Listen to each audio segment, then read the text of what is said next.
اعوذ باللہ من الشیطان الرجیم بسم اللہ الرحمن الرحیم طه ما انزلنا علیک القرآن لتشقى الا تذکرۃ لمن یخشى۔ یہ سورہ طه نام ہے اس کا، مکی سورت ہے۔ اس کو سورہ طه اس لیے کہتے ہیں کہ اس میں شروع میں طه آ رہا ہے۔ طه یہ حروف مقطعات میں سے، حروف متشابہات میں سے ہے، جس کا معنی اللہ ہی کو معلوم ہوتا ہے اور کسی کو نہیں معلوم ہوتا۔ اس کی تشریح و تفسیر پہلے کئی مقامات پر گزر چکی ہے۔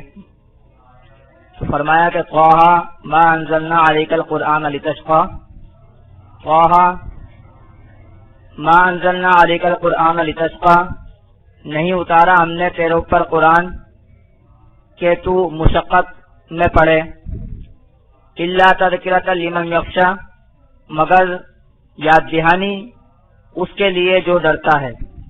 اللہ نے فرمایا حضور صلی اللہ علیہ وسلم کو تسلی دے رہے ہیں، حضور صلی اللہ علیہ وسلم کو، اور تعلیم کر رہے ہیں کہ زیادہ فکر مند ہونے اور پریشان ہونے کی ضرورت نہیں ہے۔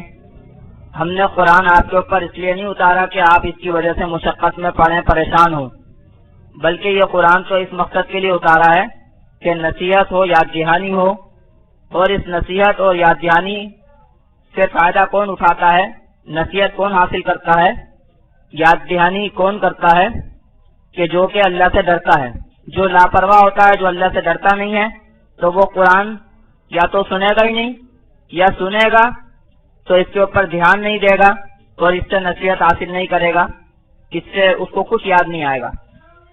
تو فرمایا طه ما انزلنا علیک القرآن لتشقى، نہیں اتارا ہم نے آپ کے اوپر قرآن کہ آپ رنج میں پڑھیں، مشقت میں پڑھیں، الا تذکرۃ لمن یخشی، مگر نصیحت اس شخص کے لیے جو ڈرتا ہے۔ تنزیلا ممن خلق الارض والسماوات العلی، اتارا گیا اس ذات کی جانب سے جس نے پیدا کیا زمین کو اور بلند آسمانوں کو۔ قرآن مجید کس کی طرف سے نازل کیا گیا؟ اس ذات کی طرف سے، اس شخصیت کی طرف سے کہ جس نے زمین کو پیدا کیا، جس نے بلند آسمانوں کو پیدا کیا۔ الرحمن، یہ کون سی ذات ہے؟ رحمان ہے، یہ اس کی صفت ہے، رحمان، بے حد مہربان۔ الرحمن علی العرش استوی، عرش پر برابر ہوا، عرش پر مستوی ہوا، قرار پکڑا، یعنی رحمان نے ان ساری چیزوں کو پیدا فرمایا اور اس کی حکومت اور باغ دوڑ بھی اپنے ہاتھ میں رکھی۔ یہ نہیں ہے کہ جیسے بعض لوگ سمجھتے ہیں اور بعض لوگ کہتے ہیں کہ ایشور نے پیدا کیا اور مختلف لوگوں کو بانٹ دیا، ان کے ہاتھ میں دے دیے اختیارات۔ ایسا نہیں ہے، بلکہ رحمان نے یہ ساری چیزیں پیدا کی اور اسی کے ہاتھ میں، جس نے پیدا کی اسی کے ہاتھ میں ابھی بھی ہے، اسی کے ہاتھ میں ان کی بادشاہت، حکومت، سلطنت، انتظامات۔ تو اسی ذات کی جانب سے یہ قرآن مجید اتارا گیا ہے۔ اور کیوں نہ اتارا جاتا کہ جب اللہ تعالیٰ نے اتنے انتظامات کیے انسانوں کے لیے، جنات کے لیے، دنیاوی اسباب و وسائل اتنے رکھے، تو ان کی ہدایت کے لیے وحی کا سلسلہ بھی رکھا۔ تو جیسے آگے آ رہا ہے کہ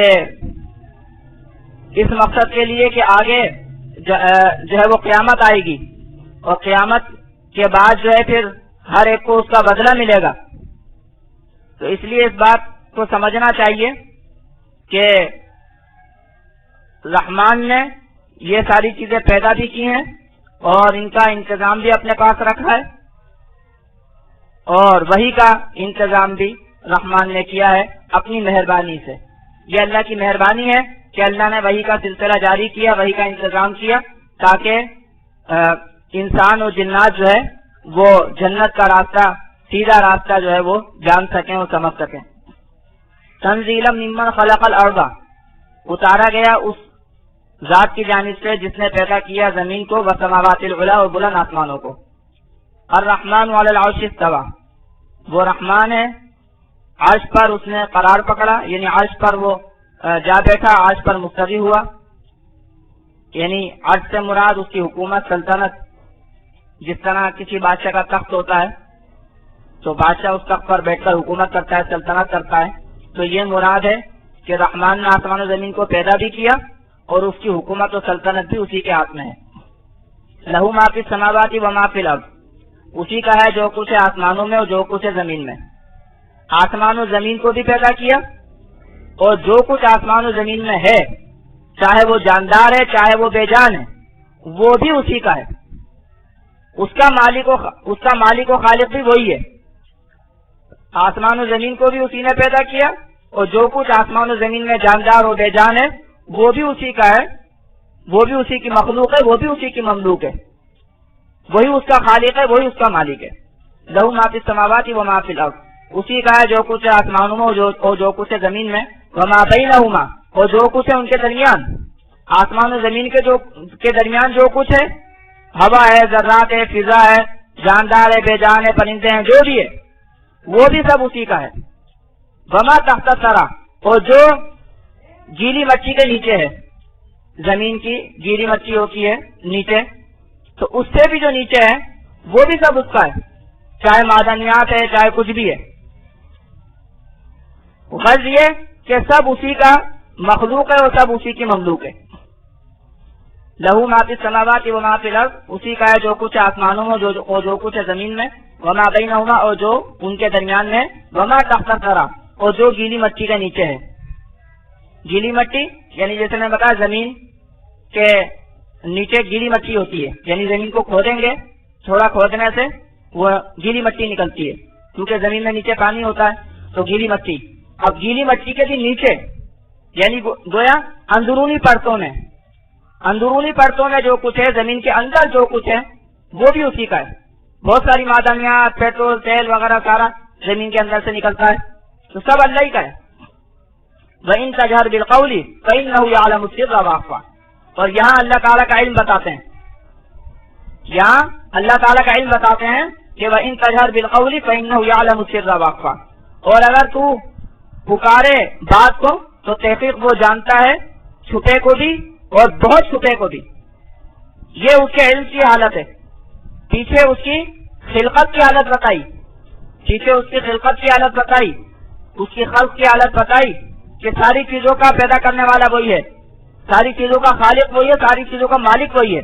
یہاں اس کا علم بتا رہے ہیں کہ ایسا علم ہے کہ تم بھلے سے پکار کر کہو، چاہے آہستہ کہو، جیسے بھی کہو، پوشیدہ کو بھی جانتا ہے، وہ پوشیدہ سے زیادہ جو پوشیدہ ہے اس کو بھی جانتا ہے. وَإِن تَجْهَرْ بِالْقَوْلِ فَإِنَّهُ يَعْلَمُ السِّرَّ وَأَخْفَى، اور اگر تو پکار کے کہے بات تو تحقیق وہ جانتا ہے چھپے کو اور بہت چھپے کو. اللہ لا الہ الا ہو، اللہ نہیں اس کے سوا کوئی معبود. یہ ہے اللہ کا تعارف، اس کو ہم اللہ کہتے ہیں، اس کا ہم اللہ نام رکھتے ہیں، اس کے سوا کوئی عبادت کے لائق نہیں. جو یہ خوبیوں والا ہے وہ ہے عبادت کے لائق، اس کے علاوہ کوئی عبادت کے لائق نہیں. تو آپ خود سوچو کہ جب کوئی شخصیت ان خوبیوں والی ہے نہیں تو وہ کیسے عبادت کے لائق ہو گئی. تو ایک ہی ذات ہے جو خالق ہے، ایک ہی ذات ہے جو مالک ہے، ایک ہی ذات ہے جو عالم ہے، ہر چیز کو جانتا ہے، وہی عبادت کے لائق ہے. اللہ لا الہ الا ہو، اللہ اس کے سوا کوئی عبادت کے لائق نہیں. لہ الاسماء الحسنی، اس کے لیے اچھے نام ہیں، اچھے نام ہے اس کے لیے. اللہ کے جو نام ہے وہ اللہ کے صفاتی نام ہے. اللہ کی صفات کے اعتبار سے جو اللہ کو پکارا جاتا ہے، اللہ کے لیے بولے جاتے ہیں، وہ اللہ کے نام. تو اللہ کی صفات اچھی اچھی تو اللہ کے نام بھی اچھے اچھے. تو جس صفت کے اعتبار سے بھی اس کے لیے اس کو پکارو، ایما تدعو فلہ الاسماء الحسنی، جس نام سے بھی اس کو پکارو تو بس اس کے لیے اچھے نام ہے. جس صفت کے اعتبار سے بھی اس کو پکار سکتے ہو، جو بھی کوئی اچھی صفت ہے. اللہ لا الہ الا ہو، اللہ اس کے سوا کوئی معبود نہیں. لہ الاسماء الحسنی، اس کے لیے نام ہے اچھے. وہل اتاک حدیث موسیٰ، اب یہاں سے موسیٰ علیہ السلام کے واقعے کو ذکر فرما رہے ہیں. حضور صلی اللہ علیہ وسلم کو شروع میں تسلی دی اور تسلی دیتے ہوئے یہ بھی بتایا کہ تمہیں فکر مند اور پریشان ہونے کی ضرورت نہیں ہے، اس لیے کہ ایک تو قرآن اس مقصد کے لیے نازل نہیں کیا گیا کہ تمہیں پریشان کیا جائے تم مشقت میں پڑو. دوسری بات یہ کہ تم یہ بھی تو دیکھو کہ کس ذات کی جانب سے نازل کیا گیا.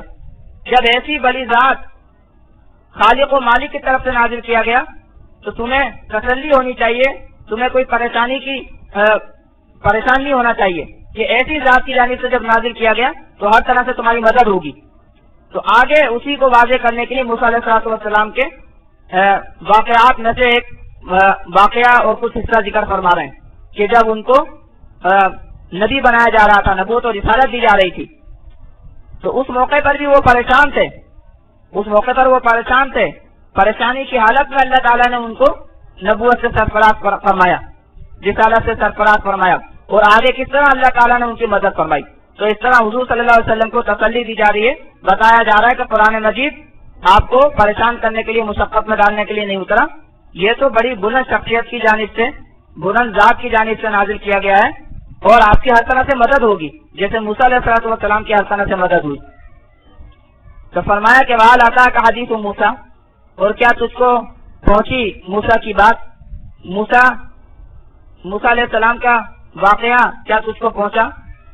إِذْ رَأَىٰ نَارًا فَقَالَ لِأَهْلِهِمْ كُثُوا إِنِّي آنَسْتُ نَارًا, یاد کرو وہ وقت جس وقت دیکھی اس نے آگ.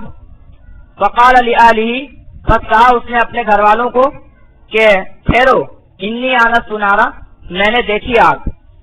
یہ اس وقت کا واقعہ ہے کہ جب وہ اپنی بیوی کے ساتھ جو ہے وہ جا رہے تھے, ان کے ساتھ ان کی بکریاں بھی تھیں, رات کا اندھیرا تھا, پریشان تھے, راستہ بھٹک گئے, راستہ بھول گئے, اور یہ جو فرمایا کسو ٹھہرو, یہ عربی حساب سے جمع کے لیے آتا ہے, حالانکہ یہ دو تھے, موسیٰ علیہ السلام اور ان کی بیوی.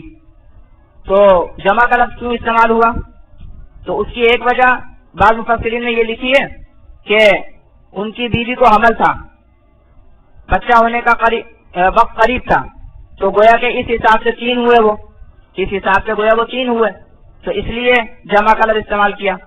بعض مفسرین نے یہ کہا ہے کہ دو کے لیے بھی بعض اوقات جمع کا لفظ عربی میں استعمال کیا جاتا ہے عرف کے اعتبار سے. تو بہرحال فرمایا کہ اذ رأى نارا, جس وقت انہوں نے دیکھی آگ, فقال لآلہم کثوا انی آنست نارا, پس کہا انہوں نے اپنے گھر والوں کو ٹھہرو میں نے دیکھی آگ, لعلی آتیکم منہا بقبس, شاید کہ میں لے آؤں تمہارے پاس اس میں سے انگارہ, او اجد علی النار ہدا, یا میں پاؤں آگ کے پاس راہ بتانے والا. جیسے میں نے بتایا راستہ تھا, بھٹک گئے تھے, رات کا اندھیرا تھا, پریشان تھے, تو جب آگ دیکھی تو انہوں نے سوچا کہ چلو وہاں سے کچھ آگ لے آؤں تاکہ وہ آگ ہمیں روشنی کا کام دے اور ٹھنڈ سے بھی بچائے, جانوروں سے بھی بچائے, موذی جانوروں سے بھی بچائے. اور چونکہ راستہ بھول رہے ہیں تو ہو سکتا ہے کہ آگ کے پاس کوئی راہ بتانے والا بھی مل جائے. بھئی آگ ہے تو آگ جلانے والا کوئی ہوگا, کوئی قافلہ ہوگا, کچھ لوگ ہوں گے, تو ان سے ذرا راستہ ہی پوچھ لیں گے. تو اس مقصد سے وہ آگ کی طرف بڑھے. تو فقال لآلہ, تو کہا اپنے گھر والوں کو کہ ٹھہرو, انی آنست نارا, میں نے دیکھی آگ, لعلی آتیکم منہا بقبس, شاید کہ میں لے آؤں تمہارے پاس اس سے انگارہ, او اجد علی النار ہدا, یا پاؤں آگ پر راہ بتانے والا, یعنی آگ کے پاس کوئی راہ بتانے والا ہو. فلما اتاہا نودی یا موسیٰ, بس جب موسیٰ علیہ السلام آئے آگ کے پاس تو پکارا گیا اے موسیٰ. تو موسیٰ علیہ السلام تو آگ سمجھ کر آگ کے پاس آئے, لیکن وہاں موسیٰ علیہ السلام کو آواز لگائی گئی. وہ آگ موسیٰ علیہ السلام کو اصل میں آگ لگ رہی تھی, وہ تو اصل میں نور تھا, اللہ تعالیٰ کا نور تھا. وہ اللہ تعالیٰ کا نور کیسے اس جگہ میں آ گیا یہ اللہ ہی بہتر جانتا ہے. علماء نے اس کو یوں بھی تھوڑا سا واضح کرنے کی کوشش کی ہے کہ وہ گویا کہ اللہ کے نور کا پرتاؤ تھا, اللہ کے نور کا عکس تھا. وہ یہ نہیں تھا کہ اللہ کا نور اسی جگہ میں آ گیا سارا, اللہ کے نور کا عکس تھا گویا کہ وہ. جیسے انسان ہوتا ہے, کوئی چیز ہوتی ہے, اس کا عکس پڑتا ہے, تو ایسے سمجھانے کی کوشش کی ہے, لیکن حقیقت میں اللہ ہی بہتر جانتا ہے. تو وہ آگ نہیں تھی بلکہ اللہ کا نور تھا. تو وہاں سے آواز آئی اور مفسرین نے لکھا ہے کہ وہ آواز ہر جہت سے آ رہی تھی, ہر جگہ سے آ رہی تھی. موسیٰ علیہ السلام کو ہر جگہ سے وہ آواز آتی محسوس ہو رہی تھی.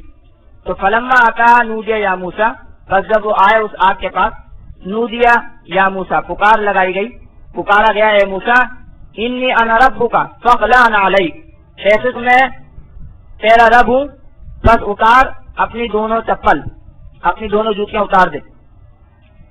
تو آگ میں تو وہ آواز آئی. یہاں یہ واضح نہیں ہے کہ آگ میں سے آواز آئی, یہاں یہ نہیں کہا جا رہا کہ آگ میں سے آواز آئی, یہاں یہ کہا جا رہا ہے کہ جب وہ آگ کے پاس آئے تو آواز آئی. یہ نہیں ہے کہ آگ میں سے آواز آئی, یہ نہیں کہا جا رہا. تو جیسے میں نے بتایا مفسرین نے بھی لکھا ہے کہ آواز ہر طرف سے آتی ہوئی ان کو محسوس ہو رہی تھی. اور یہ جو کہا کہ آواز آئی کہ میں تیرا رب ہوں, تو یہ مطلب نہیں ہے کہ کوئی آگ یہ کہہ رہی ہے کہ میں تمہارا رب ہوں. یعنی وہ آواز آئی, اس آواز میں یہ کہا جا رہا ہے کہ میں تمہارا رب ہوں, میں تم سے بات کر رہا ہوں. گویا کہ اللہ کہاں تھا یہ اللہ ہی بہتر جانے, اللہ ہر جگہ ہے. وہ جو نور تھا یا وہ جو آگ تھی وہ تو اللہ کا عکس تھا, اللہ کا پرتو تھا, اللہ کی تجلی تھی. جیسے دوسری جگہ آتا ہے فلما تجلی ربہ للجبل جعلہ دکا, کہ جب رب یعنی موسیٰ علیہ السلام کا رب ظاہر ہوا پہاڑ پر, یعنی اس نے اپنی تجلی جو ہے وہ بخشی پہاڑ پر, تجلی دکھائی پہاڑ پر, تو پہاڑ ریزہ ریزہ ہو گیا. تو وہ اللہ کی تجلی تھی, اللہ کا عکس تھا. اب وہ کس طور پر تھا, کیسا تھا, وہ اللہ بہتر جانے. تو فرمایا کہ انی انا ربک, وہ آواز آئی تو اس وہ آواز جس کی آ رہی تھی اس نے کہا کہ میں تمہارا رب ہوں. انی انا ربک, اے موسیٰ انی انا ربک, تحقیق میں تیرا رب ہوں. فاخلع علیک, پس اتار اپنی دونوں جوتیاں. انک بالوادی المقدس طویٰ, تحقیق تو پاک وادی طویٰ میں ہے, پاک وادی طویٰ میں ہے. وادی میں نے کئی مرتبہ بتایا پہاڑوں کا جو دامنی علاقہ ہوتا ہے, نیچے کا جو علاقہ ہوتا ہے اس کو وادی کہتے ہیں. تو مقدس مانے پاک. اب یہ جو طویٰ یہ وہ اس پہاڑ کا نام ہے. تو یا تو یہ پہلے سے مقدس اور بابرکت تھی, یا یہ ہے کہ اب ہو گئی تھی اللہ کی تجلی کی وجہ سے اور اللہ کے کلام کی وجہ سے. جوتے اتارنے کا کیوں کہا, تو علماء نے لکھا ہے کہ شاید اس وجہ سے کہ جوتوں میں کوئی نجاست ناپاکی لگی ہو, اور یہ وجہ بھی ہو سکتی ہے کہ ادب کے طور پر. لیکن زیادہ جو راجے اور بہتر وجہ ہے وہ وہی جو ابھی میں نے پہلے بتائی کہ شاید جوتوں میں ناپاکی لگی ہو. تو انی انا ربک فاخلع علیک, تو آواز آئی کہ تحقیق میں تیرا رب ہوں. فاخلع علیک, پس اتار اپنی دونوں جوتیاں. انک بالوادی المقدس طویٰ, تحقیق تو پاک وادی طویٰ میں ہے. وانا اخترتک فاستمع لما یوحیٰ, اور میں نے چن لیا تجھ کو, پس تو سن اس کو جو وحی کی جاتی ہے, غور سے سن. قرآن میں دوسری جگہ آتا ہے قرآن کے متعلق کہ وَإِذَا قُرِئَ الْقُرْآنُ فَاسْتَمِعُوا لَهُ وَأَنصِتُوا لَعَلَّكُمْ تُرْحَمُونَ, کہ جب قرآن پڑھا جائے تو اس کو غور سے سنو اور خاموش رہو, امید ہے کہ تم پر رحم کیا جائے. تو وَأَنَا اخْتَرْتُكَ, اور میں نے چن لیا تجھ کو, یعنی نبوت اور رسالت کے لیے چن لیا, وحی کے لیے چن لیا. فَاسْتَمِعْ لِمَا یوحیٰ, پس غور سے سن اس کو جو وحی کی جاتی ہے تیری طرف. اب جو وحی کی جا رہی ہے, جو پیغام دیا جا رہا ہے وہ شروع ہو رہا ہے. جو وحی کی جا رہی ہے, جو پیغام دیا جا رہا ہے وہ شروع ہو رہا ہے, اور وہ کس کا ہے, توحید کا. انی انا اللہ, تحقیق میں اللہ ہوں. لا الہ الا انا, نہیں ہے معبود مگر میں, کوئی عبادت کے لائق نہیں مگر میں. فاعبدنی, بس عبادت ہے میری. تو یہ پیغام ہے, یہ ہے پیغام توحید کا. انی انا اللہ, کہ تحقیق میں اللہ ہوں. لا الہ الا انا, نہیں ہے عبادت کے لائق مگر میں, نہیں ہے کوئی معبود مگر میں. فاعبدنی, پس میری عبادت کر. واقم الصلاۃ لذکری, اور نماز قائم کر میری یاد کے لیے. یہ دوسرا پیغام ہو گیا, توحید کا پیغام ہو گیا, نماز کا پیغام ہو گیا. نماز قائم کر, نماز کا مقصد کیا, میری یاد کے لیے. اب وہ نماز کس قسم کی وہ جانے. کیونکہ مختلف نبیوں کو مختلف قسم کی نمازیں دی گئی ہیں. بنیادی مقصد وہی ہے کہ اللہ کی عبادت، اللہ کی یاد، اللہ کی عبادت کرنا اللہ کی یاد کے لیے. واقعی میں صلاۃ علی ذکری اور نماز قائم کر میری یاد کے لیے. آگے تیسرا پیغام ان الساعۃ آتیۃ، تحقیق قیامت آنے والی ہے. اکاد اخفیھا، نزدیک ہے کہ میں اس کو چھپاؤں. لتجزا کل نفس بما تسعی، تاکہ بدلہ دیا جائے ہر نفس کو اس کا جو وہ کوشش کرتا ہے، جو وہ کام کرتا ہے. یہ تیسرا پیغام ہے کہ قیامت آنے والی ہے، قیامت آ کر رہے گی، لیکن کب آئے گی؟ اللہ فرماتے ہیں اس کو میں چھپانے والا ہوں. یہ جو فرمایا کہ اکاد اخفیھا، کہ نزدیک ہے کہ میں اس کو چھپاؤں، یعنی اس کی علامتیں تو آئیں گی، لیکن اس کا صحیح وقت، صحیح وقوع اس کا کہ کب، کیسے، وہ مخفی ہوگا، وہ پوشیدہ ہوگا. علامتیں ظاہر ہوں گی. علامتیں مختلف نبیوں نے بتائیں، حضور صلی اللہ علیہ وسلم نے بھی بتائیں. تو اکاد اخفیھا، نزدیک ہے کہ میں اس کو چھپاؤں. اور یہ قیامت کیوں آئے گی؟ تاکہ ہر ایک کو اس کا بدلہ ملے. تو دوسرا مرحلہ شروع ہوگا. پہلا مرحلہ کا امتحان کا، آزمائش کا، اب دوسرا مرحلہ اس کے نتیجے کا، اس کے بدلے کا. دنیا دارالامتحان ہے، دنیا میں امتحان ہے، آزمائش ہے. پھر قیامت کے بعد جب دوبارہ زندہ ہوں گے تو پھر اس کا نتیجہ ہے اور اس کا انجام اور اس کا بدلہ ہے. ان الساعۃ آتیۃ، تحقیق قیامت آنے والی ہے. اکاد اخفیھا، نزدیک ہے کہ میں اس کو چھپاؤں.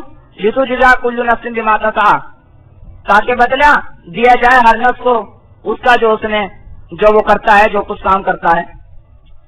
یہاں تسعی یعنی محنت کرتا ہے، کیونکہ ہر کام میں محنت و مشقت ہوتی ہے. فلا یصدنک عنہا من لا یؤمن بہا واتبع ہواہ فتردی، بس نہ روکے تجھ کو اس سے، یعنی کہ قیامت سے، قیامت کی فکر کرنے سے، قیامت کو یاد کرنے سے، وہ جو قیامت پر ایمان نہیں رکھتا اور جس نے پیروی کی اپنی خواہش کی، بس وہ ہلاک ہو گیا. تو فرمایا فلا یصدنک عنہا من لا یؤمن بہا واتبع ہواہ فتردی، بس نہ روکے تجھ کو اس سے، یعنی قیامت سے، قیامت کی فکر کرنے سے، قیامت کو یاد رکھنے سے نہ روکے تجھ کو وہ جو کہ قیامت پر ایمان نہیں رکھتا. جو لوگ قیامت پر ایمان نہیں رکھتے وہ ایسا ماحول بناتے ہیں، ایسی باتیں کرتے ہیں کہ جو لوگ قیامت پر ایمان رکھتے ہیں وہ بھی بعض اوقات غافل ہو جاتے ہیں. تو یہ موسیٰ علیہ الصلوۃ والسلام کو کہا، تو موسیٰ علیہ الصلوۃ والسلام کو کہہ کر گویا کہ ان کی امت کو سمجھایا کہ جو شخص ایمان نہیں رکھتا قیامت پر، وہ تو ایسا ماحول بنائے گا اور وہ تو ایسی باتیں کرے گا کہ تم بھی قیامت سے غافل ہو جاؤ، لیکن تم قیامت سے غافل مت ہونا.